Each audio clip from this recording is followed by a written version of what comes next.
성도님들 휴가 가실 때 여러분 가족끼리 가는 것도 좋은데요, 성도님들끼리 모여서 가시는 것도 재밌습니다. 함께 성도들끼리 교제하고 목장에서 함께 가서 여행을 하면 참 즐겁고 재미가 있습니다. 그래서 목장을 방학이라 생각하지 말고 여러분들끼리 더 친해지고 더 즐거운 활동들이 많아질 수 있기를 바랍니다. 오늘 설교는 제가 그림 하나 보여드리면서 시작을 하려고 합니다. 여러분, 이게 뭔 줄 아십니까? 스위스 아미 나이프라고 해서 스위스 군인들이 휴대해서 쓰는 여러 도구들을 한꺼번에 다 모아놓은 겁니다. 근데 우리나라에는 맥가이버라는 한 미국 드라마, 그 사람이 사용해서 그때부터 유명해져서 이제는 아주 물건을 살라 그래도 원래 이름보다 맥가이버 칼 주세요 이렇게 해야 사람들이 다 알게 되는 한 도구입니다. 여러분, 맥가이버라는 사람은 어떤 재단에 소속되어져 있는 비밀 첩보원이에요. 비밀 요원인데 이 사람이 사용하는 도구는 우리가 맥가이버 칼이라고 이야기하는 그 도구 하나밖에 없어요. 일반 첩보 영화에서처럼 총이나 칼이 나오지 않습니다. 절대로 사람을 해치질 않아요. 이 사람이 그것 칼 하나 들고 그의 화학적 또는 물리학적 지식을 동원해서 문제를 해결해 나가는 그러한 드라마였습니다. 이 드라마 저도 청소년기에 봤는데요, 드라마 볼 때 아버지가 옆에서 보면 절대 같이 안 봤습니다. 왜냐하면 볼 때마다 아버지가 너도 좀 저렇게 돼봐라, 너도 좀 저렇게 돼봐라, 굉장히 열받더라고요. 드라마는 드라마일 뿐인데, 그러면 저 사람, 저 아버지 저건 드라마예요. 그러면 드라마도 만든 사람이 있을 거 아니야, 저걸 아는 사람이니까 저렇게 만들지. 그래서 재미를 확 그냥 꺾어 놓으시는 저희 아버지만 안 계셨다면 더 재밌었을 텐데, 어쨌든 참 대단했습니다. 아무것도 가지지 않고 있습니다. 우리가 보기에는 아무런 도구가 없습니다. 그런데 생활에 있는 주변의 여러 것들을 활용해서 문제를 해결해 나가는 그런 내용들을 보면서 정말 저도 대단하다, 야, 참 어떻게 저런 걸 다 생각해낼 수 있을까 감탄한 적이 있습니다. 여러분, 우리 가정에도 아마 저 맥가이버 칼이라고 불리워지는 도구가 한두 개쯤은 아마 있을 겁니다. 특별히 청소년 때쯤 되면 저 도구는 꼭 하나 가지고 싶다, 이런 마음 다 가지게 되죠. 우리는 기껏해야 책상 서랍 속에 넣어놓거나 장난하거나 아니면 캠핑 갔을 때 몇 가지 사용하는 도구일 뿐인데, 우리가 쓰면 그 정도일 뿐인데, 여러분, 어떤 사람 손에 들리워지면 사람을 살리고 문제를 해결하는 도구가 되었습니다. 물건이 가치가 있지만 그 물건을 사용하는 사람에 따라서 물건의 가치는 훨씬 더 달라지는 것 같습니다. 우리 인생 마찬가지죠. 내가 어떤 능력을 가지고 있는 사람인가 정말 중요합니다. 그런데 내 능력이 어디에 쓰여지고 누가 내 능력을 꼭 피우느냐에 따라 전혀 달라집니다. 똑같은 축구대표 선수들도 그들이 가지고 있는 능력은 별반 다르지 않습니다. 그런데 감독이 어떻게 그것을 활용하느냐에 따라서 전혀 다른 팀 색깔을 보여주기도 합니다. 여러분, 세상에는 우리 정도의 능력을 가지고 있는 사람은 넘쳐납니다. 능력 좀 잘났다 싶은 사람들은요, 한 단계만 올라서서 주변을 둘러보면 그 능력보다 더 뛰어난 사람들이 얼마나 세상에 많은지, 잘나면 잘날수록 사실은 열등감이 더 많이 생기게 되는 게 우리가 살아가는 세상이에요. 그러나 여러분, 능력이 있든지 없든지 상관없이 그것이 하나님 손에 붙들려져서 하나님에 의하여 사용되어지면 여러분, 우리가 가진 능력 그 이상의 일들을 우리는 이루어낼 수 있는 존재가 될 수 있습니다. 바로 이것이 제가 오늘 여러분과 함께 나누려고 하는 설교의 주제입니다. 오늘 본문의 말씀은 단 한 절 기록되어져 있습니다. 그리고 신비에 쌓여있는 인물을 소개합니다. 바로 삼가르라고도 말할 수 있는데 이 사람을 우리에게 알려줍니다. 31절 같이 한번 읽어보죠.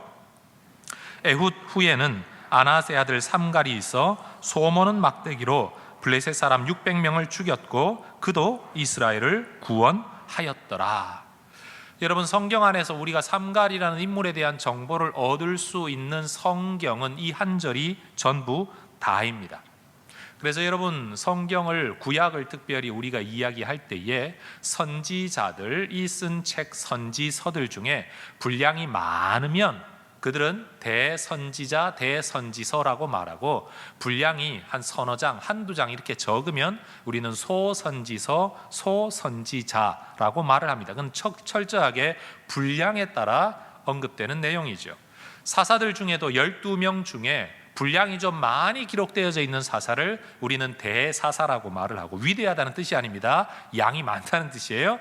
그리고 이렇게 삼갈처럼 한 절, 몇 절로 기록되어져 있는 사사를 우리는 소사사라고 합니다. 짐승의 소가 아니에요. 적을 소자입니다. 분량이 적게 기록되어져 있는 사람. 성경을 연구하는 학자는 도대체 이 삼갈이 누구냐에 대하여 굉장히 많이 연구를 했지만 성경 자체가 우리에게 주는 정보가 많지 않아서 우리는 다 추측할 수밖에 없어요. 그 추측의 내용들은 이런 겁니다. 성경 안에 삼갈이라는 이름은 딱 한 번 여기에 등장합니다. 그러니까 이스라엘 사람들에게 흔한 이름이 아니었어요. 예를 들면 예수라는 이름, 여호수아라는 이름은 굉장히 흔합니다. 많이 쓰여지는 이름이에요. 한국의 김씨성처럼 굉장히 흔한 이름이에요. 근데 삼갈이라는 이름은 성경 전체에서 딱 한 번 등장하는 이름이에요. 아마 이 이름이 히브리 사람들이 잘 사용하지 않은 걸로 보아서 혹시 이방 사람들이 사용했던 이름이지 않겠는가? 그렇다면 혹시 삼갈이 이방인인가? 라고 추측하기도 합니다. 그게 첫 번째 추측이에요. 두 번째, 삼갈이라는 사람을 언급할 때마다 성경은 아낫의 아들이라는 표현을 사용합니다. 그런데 여러분, 이 아낫의 아들이라는 말을 히브리어로 그대로 하면 아들이라는 말이 벤이라는 것인데 벤 아낫이에요. 그러니까 우리가 알고 있는 영화 벤 허는요, 헛씨 아들 이런 뜻을 가지고 있는 거거든요. 이름이. 그러니까 벤 아낫인데 벤 아낫은 지명입니다. 그러니까 아낫의 아들 삼갈이라는 말이 혹시 벤 아낫 출신 삼갈이라는 뜻으로도 쓰여질 수 있지 않을까? 두 번째 추측입니다. 또 세 번째 추측은 아낫이라는 이름이 이방신이었던 바알의 아내, 전쟁의 신 아낫을 일컫기 때문에 아낫의 아들이라는 말은 혹시나 그 집안 내력이 아낫이라는 이방 여신을 섬기는 집안에서 태어난 사람일 수 있지 않겠나, 우상 섬기는 집안의 사람일 수도 있다. 세 번째 추측입니다. 네 번째 추측은 가나안 군대를 일컬을 때에 가나안의 신이었던 아낫 신이 전쟁 신이었거든요. 이 전쟁의 여신의 아들들이라는 이름으로 가나안의 군대를 호칭하기도 했었기 때문에 혹시라도 이 삼갈이라는 사람은 가나안 군대 출신이지 않았을까라고 추측하기도 합니다. 그러나 해답은 없습니다. 모두가 추측일 뿐입니다. 그냥 아낫의 아들 삼갈이라는 이 표현만을 가지고 우리는 이러한 추측을 할 수밖에 없는 겁니다. 그런데 여러분, 성경은 삼갈이라는 이름이 한 번 더 언급되어지는 때가 있는데 그것은 삼갈의 시대적 배경을 이야기할 때입니다. 그것도 드보라 여사사가 5장에서, 사사기 5장에서 노래를 할 때 그 시대가 어떠했는가를 이렇게 표현을 합니다. 5장 6절에 아낫의 아들 삼갈의 때에 대로가 비었고 길의 행인들은 오솔길로 다녔도다. 여러분 한번 생각해 보십시오. 왜 사람들이 큰 길을 비워놓고 오솔길로 다녔을까요? 삼갈이라는 사람이 지도자로 부상되어지던 그 시대에는 어떤 때였냐 하면 가나안 사람들의 압제 때문에, 특별히 이 블레셋 사람들의 압제 때문에 이스라엘 백성들이 큰 길을 버려놓고 뒷길로 다녔다는 겁니다. 상상하면 이런 거죠. 큰 길 어기어기마다 블레셋 사람들 깡패들처럼 진치고 있어서 지나가는 이스라엘 사람들에게 갈취하고 돈 뺏고 폭행하고, 이게 두려워서 큰 길을 피해 뒷길로 돌아다녔던 시대, 그때가 바로 이 삼갈이라는 사사가 등장하던 때였다는 겁니다. 여러분, 하나님께 불순종하면서 자기 소견에 옳은 대로 살아가면 자유롭고 편안하고 원하는 것 마음대로 하는 인생이 될 거라고 사람들은 생각을 하지만 정작 그러한 자기 소견에 옳은 대로의 이스라엘 백성들의 삶의 선택의 결과는 내 길도 내 마음대로 다니지 못하고 큰 길로도 다니지 못하고 뒷길로 숨어 다녀야 하는 것이 그들이 맞이했던 그들의 선택의 결과였습니다. 여러분 기억하십시오. 하나님을 섬기기 싫어하면 세상을 섬겨야 합니다. 하나님의 품을 떠나면 압제자의 품에 들어갈 수밖에 없습니다. 하나님께 불순종하면 세상에 복종해야 합니다. 빛을 피하면 어둠 속에 살아갈 수밖에 없습니다. 여러분 대낮에도 숨어 다녀야 하는 인생, 그게 바로 이스라엘 백성들, 특별히 하나님을 떠난 이스라엘 백성들의 삶이라는 겁니다. 여러분 하나님 떠나면 고생합니다. 하나님 떠나면 은혜가 없습니다. 하나님을 떠나면 복이 없습니다. 하나님을 떠나면 자유로울 것 같지만 절대로 자유롭지 않습니다. 오히려 압제 속에 살아야 된다는 것, 대로를 버리고 오솔길로 다니는 인생이 될 수밖에 없다는 것 기억하시기 바랍니다. 옆에 분에게 이렇게 인사합시다. 하나님 떠나면 뒷길로 다녀야 됩니다. 여러분 하나님 안에서 큰 길로 다니실 수 있는 인생 되시기를 주의 이름으로 축복합니다. 어쨌든 성경은 삼갈에 대하여 이렇게 제한된 정보만 제공합니다. 이유가 뭘까요? 제가 사사기를 설교하면서 몇 번이나 말씀드렸어요. 사사기의 기록의 주된 목적이 삼갈이 누구냐를 우리에게 가르치는 데 있지 않기 때문입니다. 오히려 삼갈이라는 이름 없는 한 사람이라도 사용하시는 하나님의 구원을 성경이 말하고 싶은 거지 삼갈이라는 사람에 대하여 우리에게 말하려고 하는 것은 아니기 때문입니다. 이 31절이 우리에게 보여주는 바 그도 이스라엘을 구원하는 구원자가 되었다, 바로 그것입니다. 여러분 그런데 삼갈이 하나님의 구원자로 쓰임받게 되는 도구는 소모는 막대기였습니다. 우리나라에서 소모는 막대기는 대부분 사실 소를 올라타고 몰고 다니진 않죠. 소 콧뚜레를 끼워가지고 줄을 들고 앞장서 가거나 뒤에서 가는 경우가 많지요.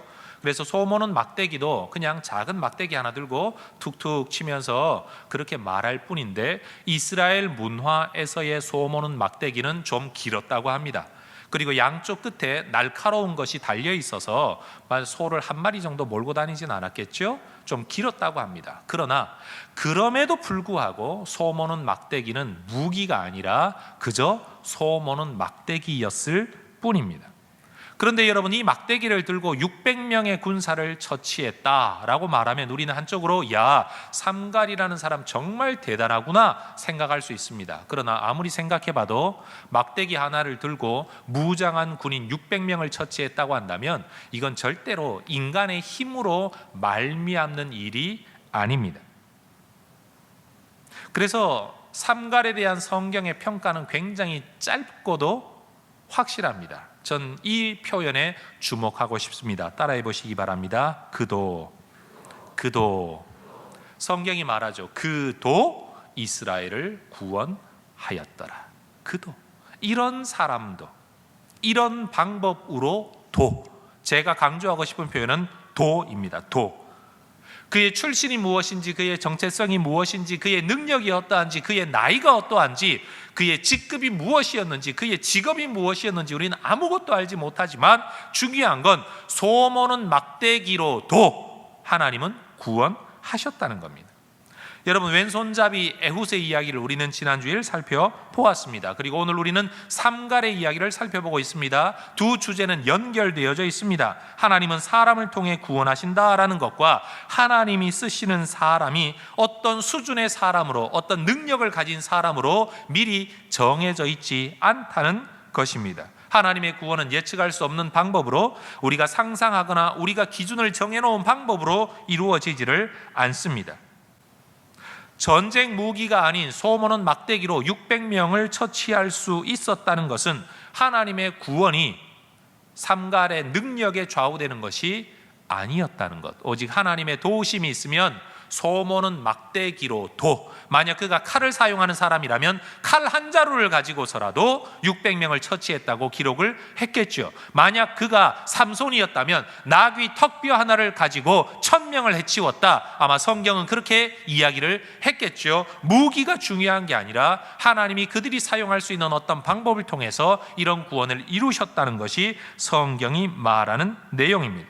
하나님이 원하시면 마른 막대기를 사용할 수 있습니다. 하나님이 원하시면 부지깽이 같은 우리도 사용하실 수가 있습니다. 바울이 말한 것처럼 금그릇, 은그릇, 나무그릇, 질그릇도 하나님은 얼마든지 사용하셔서 하나님의 구원의 도구로 삼으실 수 있다는 겁니다.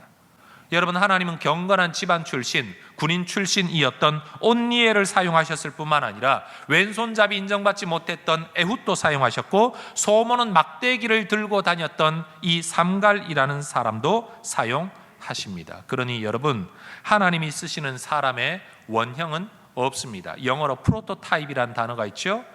여러분, 이러이러해야 된다라고 말하는 어떤 원형, 하나님에게는 그런 기준이 없습니다. 우리는 흔히 말합니다. 목사라면 이래야 되는 것 아니야? 집사라면 이래야 되는 것 아니야? 우리가 생각하는 어떤 기준을 만들어 놓고 이 기준 안에 들어가야만 하나님이 쓰신다고 말을 하지만, 하나님이 쓰시는 사람의 그런 프로토타입, 원형은 없다는 겁니다. 하나님은 이래야만 쓰신다라는 어떤 능력의 기준, 자질의 기준, 출신의 기준, 영향력의 기준이 없다는 겁니다.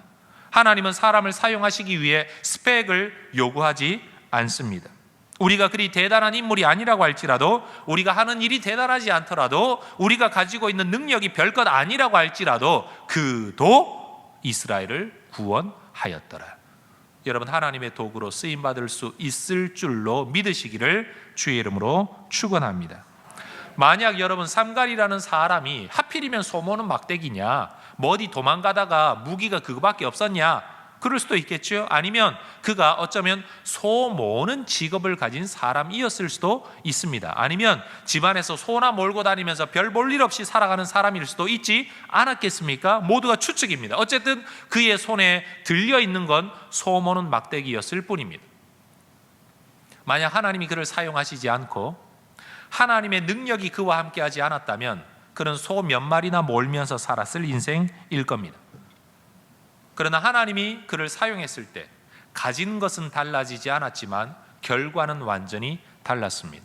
그래서 소 모는 인생으로 끝날 거냐, 민족을 구원하는 인생으로 끝날 거냐, 그건 철저하게 그의 능력에 달려 있었던 것이 아니고 하나님이 그를 쓰시느냐 쓰시지 않느냐, 바로 여기에 달려 있었던 겁니다.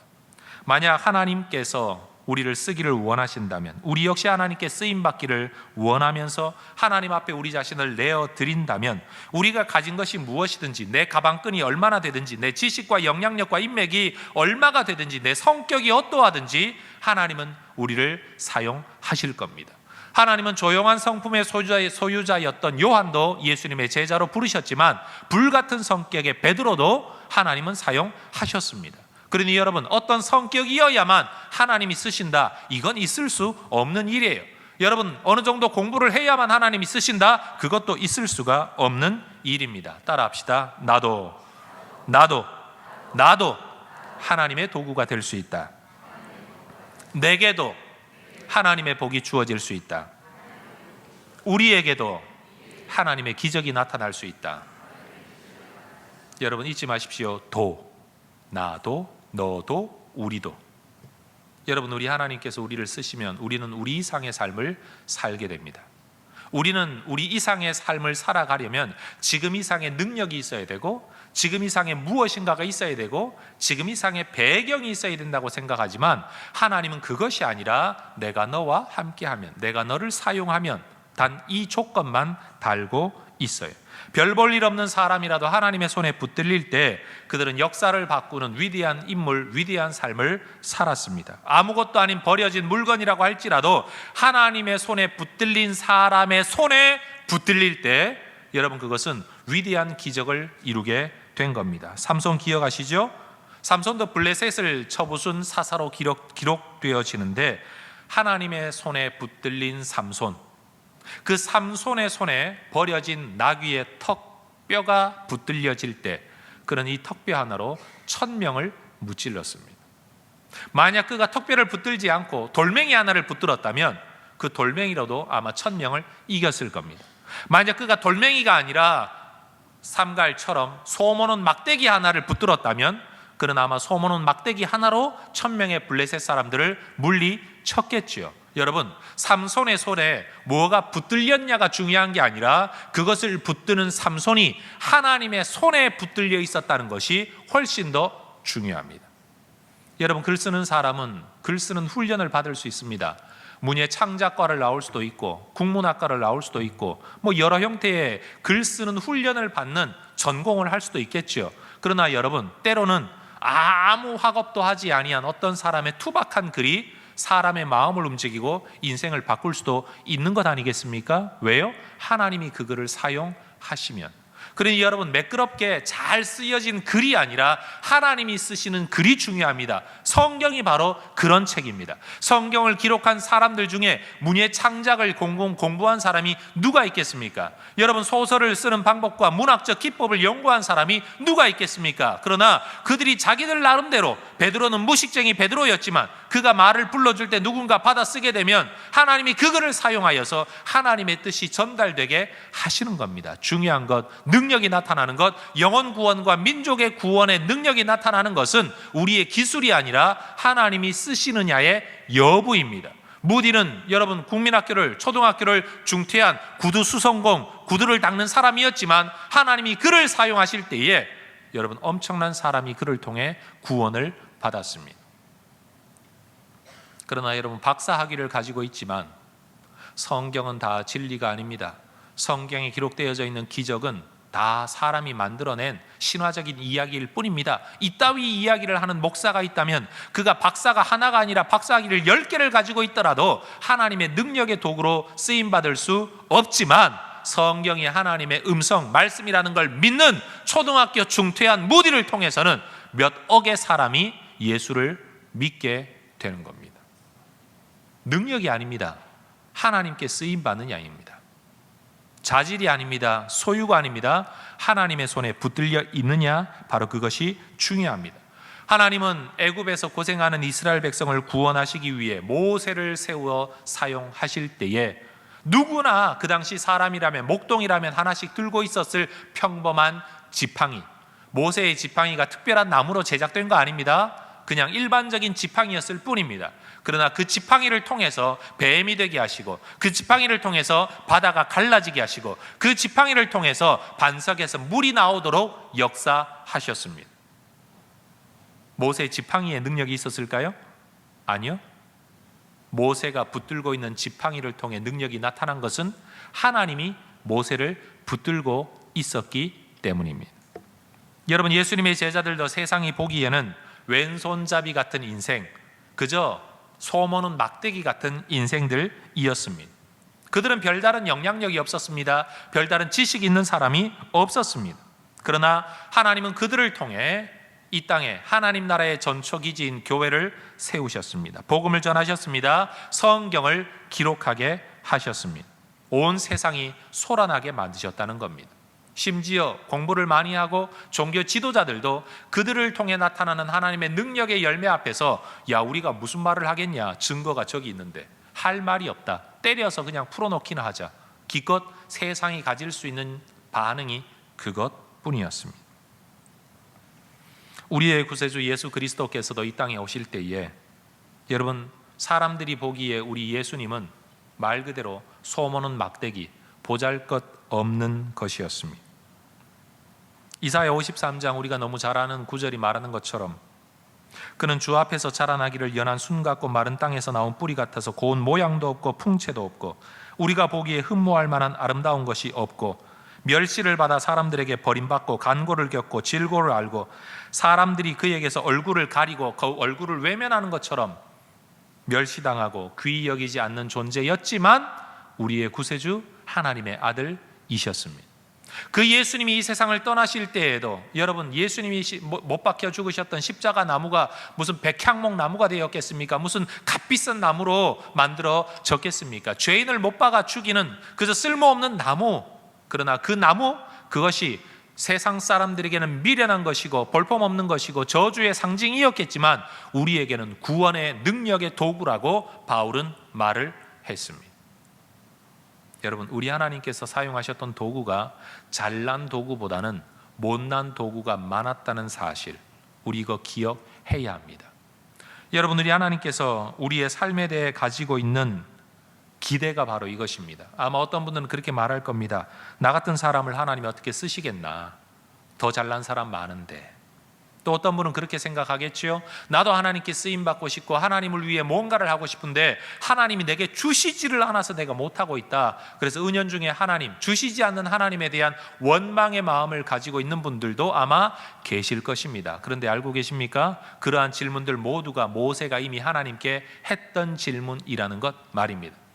그의 나이 40세일 때, 그가 왕자의 자리에 있을 때, 하나님을 위해 무언가를 하고 싶을 때 기껏 그는 살인자가 되어 도망가는 신세가 되었습니다. 하나님을 위해 선한 뜻을 품고 뭔가를 하고 싶었지만 그때 하나님은 그를 사용하지 않았습니다. 오히려 80세가 되어서 왕자의 자리도 없고 도망자의 신세였고 이방에 객이 되어 있어서 아무것도 없다고 여기고 있었던 모세에게 하나님 찾아오셔서 내가 너를 보내겠다, 내가 너를 쓰겠다 말씀하실 때에 모세는 하나님 앞에서 한 맺힌 원한이 있는 서운함이 가득한 말로 하나님 앞에 이야기했습니다. 출애굽기 3장 10절에서 내가 누구이기에 바로에게 가며 이스라엘 자손을 애굽에서 인도하여 내겠습니까? 내가 누구이기에, 내까지 게 뭐라고?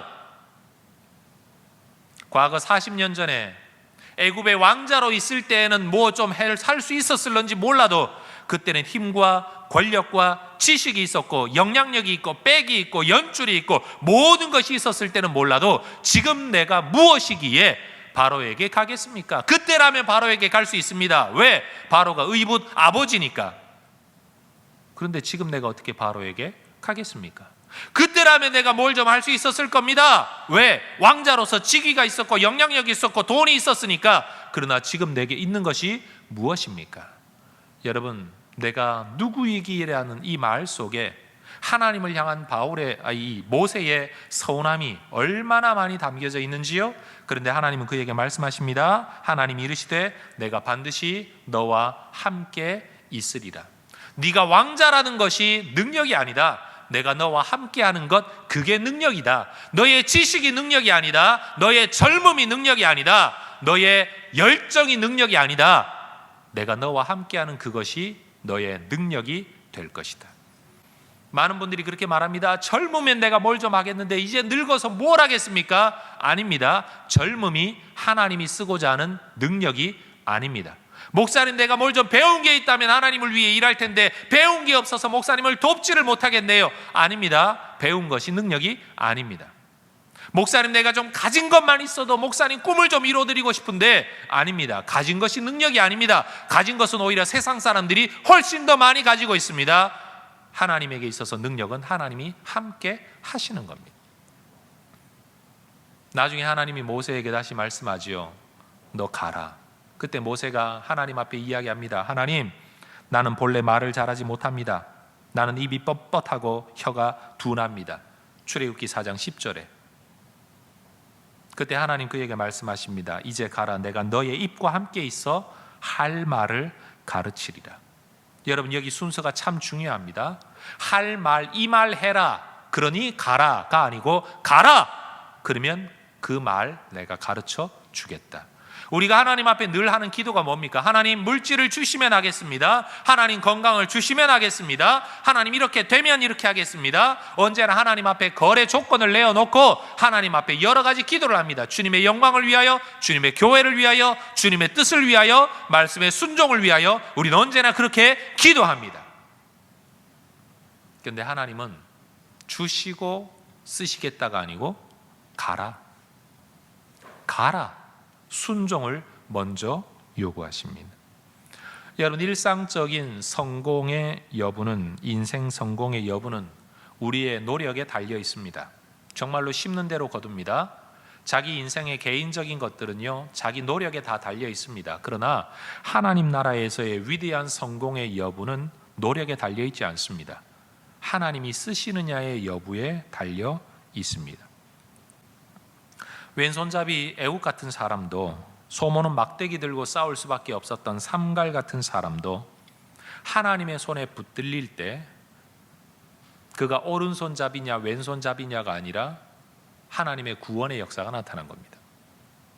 왼손잡이 에웃을 쓰셨다고 하나님이 왼손잡이만 쓰십니까?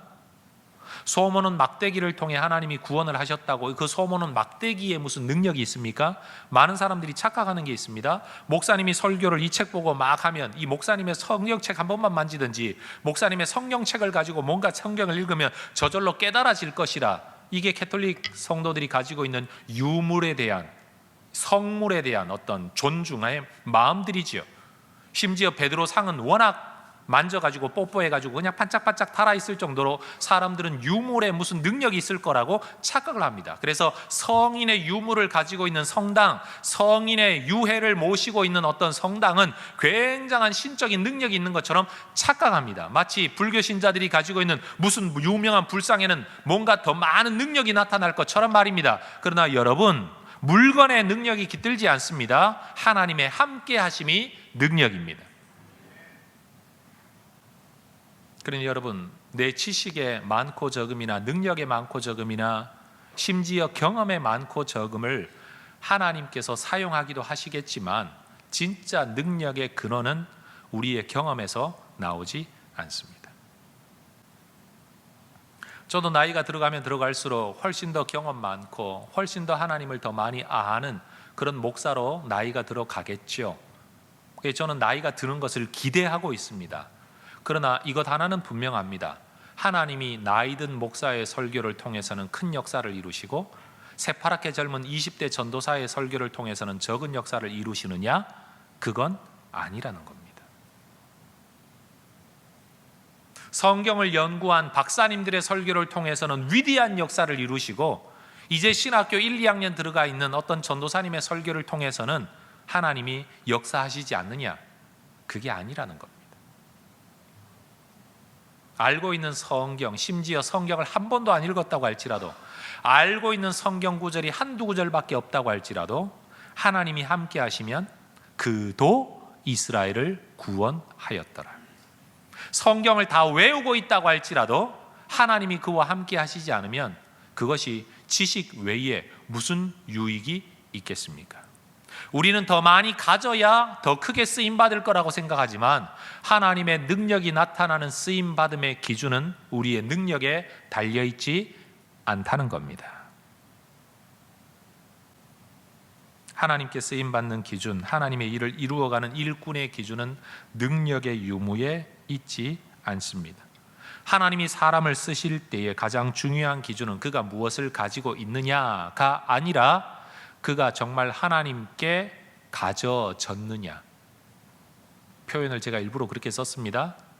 그가 무엇을 소유하고 있느냐가 아니라 그가 정말 하나님께 소유되어졌느냐. 이것이 훨씬 더 중요한 질문입니다. 여러분, 질문하고 싶습니다. 여러분은 정말 하나님 손에 꽉 붙들려 있습니까? 사무엘 성경을 읽어보면 거기에는 쓸 수 없는 인물을 가시나무에 비유합니다. 가시나무. 왜요? 나무는 나무인데요, 일단 굵지 않을 이유도 있겠지만 가시나무는 손에 쥘 수가 없습니다. 가시 때문에. 쓰임받을 수 없는 나무, 가시나무입니다. 사람들 중에도 가시나무 같은 사람이 있습니다. 하나님이 쥐고 쓰고 싶어도 쓸 수 없는 사람. 불신앙의 가시 때문에, 믿음 없음의 가시 때문에, 거룩하지 않음의 가시 때문에 하나님이 쓰실 수 없는 사람들이 있다는 겁니다. 그러나 여러분, 소모는 막대기는 가시가 없습니다. 여러분, 얼마든지 그걸 들고 전쟁을 할 수 있습니다. 600명을 죽이는 전쟁을 할 수 있는 것은 여러분, 삼갈의 손에 그것이 붙들려졌기 때문입니다. 그것으로 몇십 명은 어떻게 이길 수 있을지라도 어떻게 600명을 이기느냐? 그것은 그 삼갈이 하나님의 손에 붙들려졌기 때문입니다. 어젯밤 설교를 준비하고 마치고 침대에 누워 제 아내에게 물었습니다. 난 가끔씩 이런 생각 들 때가 있다. 무슨 생각이요? 굉장히 나쁜 이야기인데 내 마음속에 가끔씩 이런 생각이 들 때가 있다. 무슨 생각입니까? 여러분, 저는 태어나서 지금까지 춤추는 데를 한 번도 가본 적이 없고, 춤추고 술 먹고 노래 부르는 데를 가본 적이 없습니다.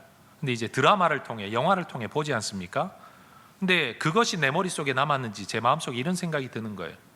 여러분, 술 마시는 사람들 중에 노래 부르는 사람이 정말 좋아서 술 마시러 오는 사람이 누가 있겠어요? 내가 술 마시고 내가 사람들과 대화하는 거, 여기에 분위기를 돋우기 위해 기껏 돈 얼마 주고 팁 얼마 주면서 사람들 노래 부르게 하지 않습니까? 가끔씩 저는 제 마음속에 이런 생각이 들 때가 있어요. 예배를 드려야 하고 예배를 드릴 수밖에 없는 기독교 종교 문화 속에서 성도들이 자기들의 예배를 드리기 위해서 나에게는 앞에 나와서 스테이지 위에서 노래 한 곡 불러라, 설교라는 노래 한 곡 불러라, 대신 네가 노래 부르는 게 내 귀에 듣기 좋으면 좋겠다, 잘 부르면 박수 한번 쳐주고 월급 주거나 팁 주고 끝나고, 그 노래가 내 인생에 아무런 영향이 없어요. 내 대화에 영향이 없어요. 심지어 내 마음에 안 들면 야 집어치우라 그러고, 마음에 좀 들면 시끄러우면 부르지 말라 그러고, 내 삶과 내 대화가 훨씬 더 중요하고, 정말 그 노래를 들으러 감상하러 오는 사람은 아무도 없죠. 그러려면 콘서트를 가든지 공연을 가겠죠. 제가 너무 부정적으로 말을 했죠, 그렇죠? 때로 제가 그런 생각이 든다는 거예요. 우리 교회가 그렇다는 게 아니라 이 시대가 그렇다는 거예요.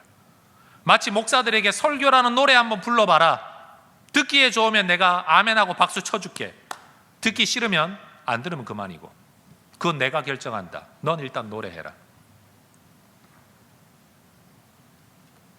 내 남은 인생을 내가 이렇게 산다면 나는 이 인생 살고 싶지 않다 그랬어요. 아내가 질문하고 무슨 인생을 살고 싶으세요? 여러분, 제가 어떤 인생 살면 좋겠습니까? 저는 삼갈의 손에 붙들려진 나무 막대기 같은 인생이 되면 좋겠습니다.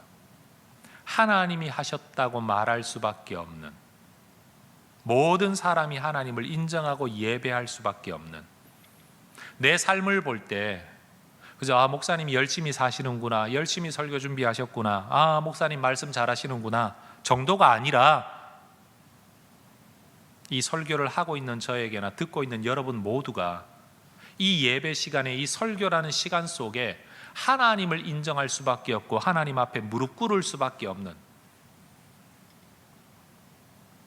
정말로 하나님이 주인 되시는, 정말로 하나님이 사사가 되시는, 전 우리 교회가 그런 교회가 될 수 있으면 좋겠습니다. 우리의 머릿속에 남아있는 목사님, 우리의 머릿속에 남아있는 교회는 과연 무엇일까요? 저는 설교자로 살면서도 가끔씩 자괴감을 느낄 때가 있습니다. 그게 뭔가 하면, 교회를 다니고 예수를 믿고 성경이 하나님의 말씀이라고 인정된 사람들은 제 설교를 들으면 맞아, 아이고 그런 말씀이 있었구나, 야 어떻게 이 말씀에서 저런 설교를 하실 수 있을까? 아마 안 믿는 사람이 우리의 그런 모습을 보고 막 목사님 감사합니다, 목사님 대단하세요 이러는 거 보면 놀고들 있네 아마 이럴 겁니다. 안 믿는 사람이 볼 때는 놀고들 있네 아마 이럴 겁니다. 어쩌면 지금 이 시간에 비록 예배당에 나와 앉아 있기는 하지만 아직도 마음속에 정말로 하나님에 대하여, 성령에 대하여, 성경이 하나님의 말씀이라는 데 대하여 확실한 믿음을 가지지 못한 분들이라면 그래 성경이 그렇게 말하면 그렇게 해석할 수도 있겠네 아마 이러고 돌아가겠죠. 바로 이러한 설교자라는 사실에 대해서 자괴감을 느낀다는 거예요. 왜요? 내가 말하고 있는 하나님, 내가 믿고 있는 하나님, 내가 전하고 싶은 하나님은 그저 문장 속에 매여서, 책 속에 매여서 문학 설명하듯이 몇 마디의 설교로 그게 그런 뜻이었구나 여기에 끝나지 않는 하나님, 사람을 살리고 사람을 죽이기도 하시고 사람을 고치기도 하시고 정말로 사람을 구원하시는 하나님.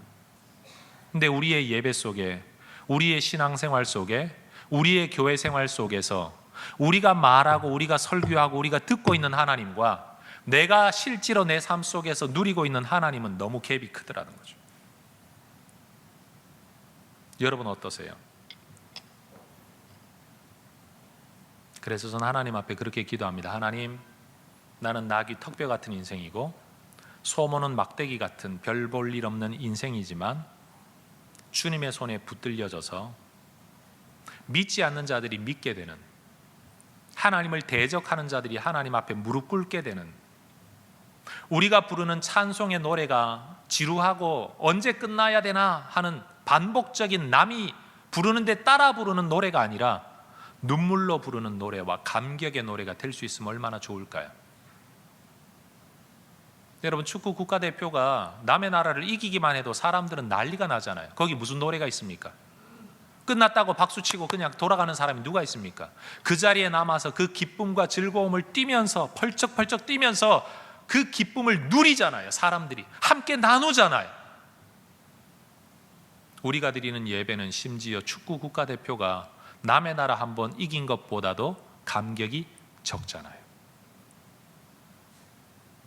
오늘도 찬양을 부르면서 저기 앉아서 제가 그 생각하고 속으로 그 기도했습니다. 하나님, 만약에 지금 우리가 부르는 이 찬송이 이런 식의 찬송, 순서에 따르는 찬송이 아니라 만약 하나님의 기적이 나타난 다음에 우리가 이 찬송을 부른다면 아마 우린 이 노래를 이렇게 부르진 않을 텐데,